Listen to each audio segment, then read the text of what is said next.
Welcome to our session on the solar systems. We're going to be featuring seasons today. My name's Kathy Howland, and I'm a 4-H extension agent in Powhatan County. If you've ever wondered where the seasons come from, you're in the right place.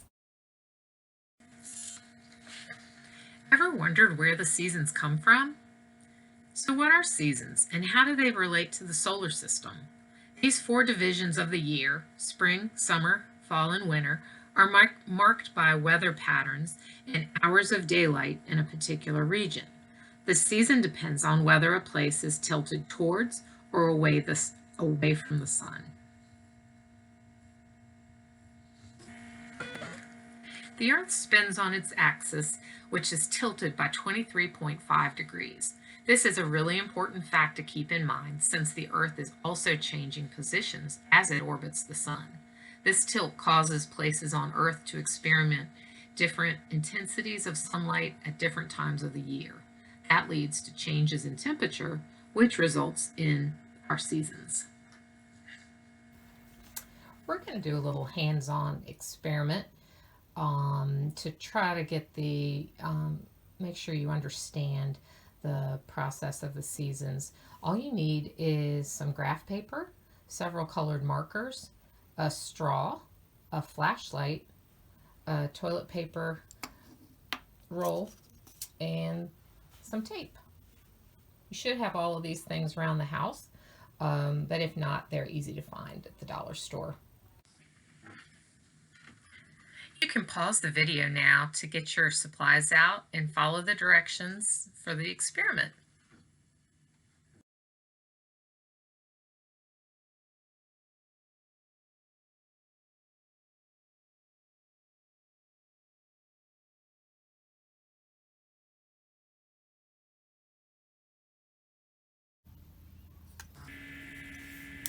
What did you observe when you changed the angle of the light?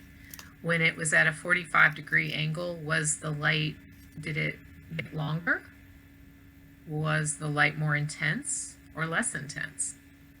Try doing it at a 90-degree angle now. See if you see a difference now.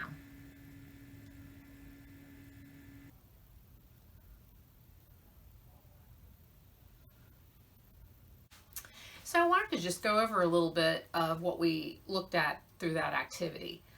When the light is shined at an angle, that same amount of light spreads out, which makes it less intense. I think we saw that in the when we shine the light at that angle. The smaller the angle, the more it spreads out. Differences in light intensify due to the Earth's tilt, and this is what causes seasons. The light intensity is highest in the summer and lowest in the winter. Hope that helps.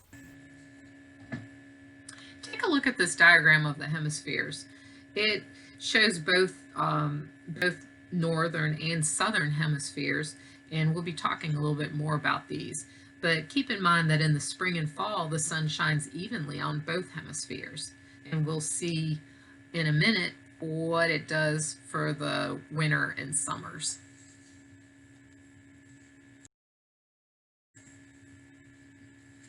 In our summer, the northern hemisphere is tilted toward the sun. The sun's rays hit the northern hemisphere in a straight line. The days are long and hot and humid.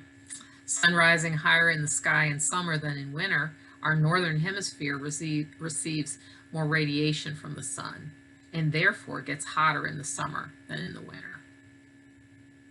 And the sun appearing directly overhead only happens if you're in the tropics, which we are not. And as you guessed it, the opposite happens in winter. Then the north is tilted away from the sun. The days are short and dark. When it's summer in the northern half of Earth, it's winter in the southern half. So that's all I have today for the solar systems and the seasons. Glad you could join me. I did want to put a little plug in for 4-H. If you have any interest in joining 4-H or participating in a 4-H club, give me a call. I'm in the Powhatan Extension office right in downtown Powhatan. It's good to see everybody, and I'll hope to see you soon.